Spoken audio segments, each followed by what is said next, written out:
Pessoal, agora eu quero falar com vocês sobre fontes do direito administrativo. Fonte, igual fonte de água. De onde vem a água? Qual que é a fonte do direito administrativo? De onde vêm essas regras que vão regulamentar a função administrativa que o Estado desempenha? De onde que elas vêm, professora? Pessoal, existem 4 fontes principais que você tem que estudar para a sua prova. Lei, jurisprudência, costumes, doutrina e princípios gerais do direito. Vamos aprender? Lei. A lei é a única fonte primária do direito administrativo. Por quê? Nós estamos em um Estado de direito, um Estado que tem que seguir o direito. O Estado tem que seguir o que está na lei. Então, enquanto nós, cidadãos, somos livres para fazer tudo, exceto o que a lei fala que é crime, o que a lei proíbe, o Estado funciona de outra forma. O Estado só pode fazer o que a lei autoriza, só pode fazer o que está permitido pela lei. Então, por isso que a lei é a única fonte primária do direito administrativo. Só que quando eu falo de lei aqui, eu estou falando de lei em sentido amplo. Como assim em sentido amplo? Não está falando só especificamente sobre os instrumentos legais, Constituição, lei ordinária, lei complementar. Não. Eu também estou falando dos atos normativos.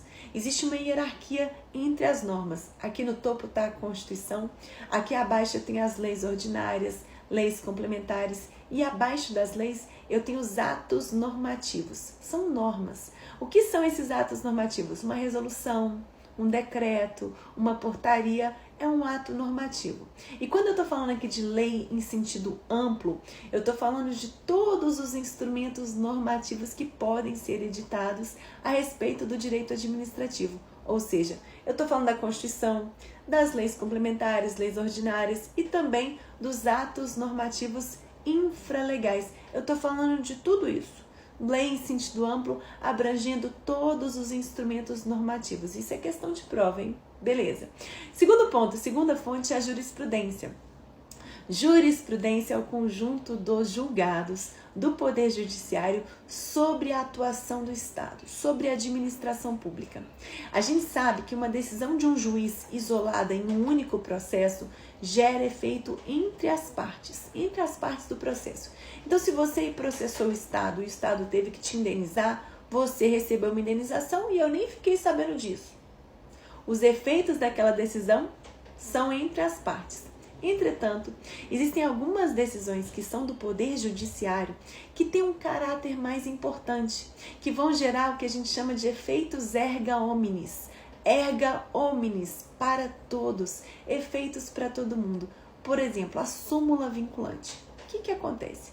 No Poder Judiciário, eu tenho aqui a primeira instância, eu tenho os tribunais na segunda instância e eu tenho os tribunais superiores, o STJ e o STF. O STF tem uma grande atribuição. Digamos que existe uma questão que está gerando muita controvérsia. Está todo mundo entrando na justiça fazendo um pedido em relação àquele dispositivo ali da lei, da Constituição, que não está muito claro. Tem ali uma previsão que não está muito clara e cada juiz está decidindo de um jeito. Você ajuizou um processo, sua mãe outro, sua tia outro, está todo mundo ajuizando processos perante o Poder Judiciário sobre aquela mesma questão. O STF, a Corte Suprema, vê aquela confusão, meu Deus do céu, esse tanto de processo, cada juiz decidindo de uma forma diferente, que confusão! Vamos dar um jeito nisso, vamos arrumar isso aqui, vamos arrumar isso. O que então o STF decide? Mediante 2/3 dos seus membros, aprovação de 2/3, o STF é composto por 11 ministros, igual um time de futebol. 2/3 aprovaram um entendimento único, falaram, a partir de agora, como é que a gente vai decidir essa questão? Como é que vai ser decidida essa questão? Aí vai submeter à votação, se 2/3 desses membros do STF votarem e aprovarem aquela súmula, aquele entendimento vai ter efeito vinculante, súmula vinculante, é um entendimento vinculante, é uma decisão do STF que vincula. Vincula, como assim?